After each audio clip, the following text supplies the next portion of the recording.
kada postite, nemojte da budete sumorni kao licemeri, jer oni natmure lica svoja da ih vide drugi kako postite. A vi nemojte tako da postite, nego umijte lice svoje da vas drugi ljudi ne vide kako postite, nego Otac tvoj tajno. Jer Otac tvoj kad te vidi tajno, uzvratit će tebi javno.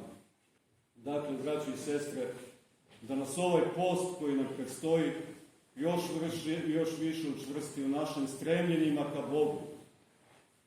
Da u našem bratu i u našoj sestri ne vidimo pretnju, da ne vidimo neprijatelje, nego da vidimo dar Božji, da vidimo spasenje. Od sutra u istinskom miru i u istinskom pokajanju započnemo ovaj post, da ga održimo kako treba i da dočekamo najvažniji praznik za sve nas, Vaskrsenje Hristovo. Bože, neka tako bude.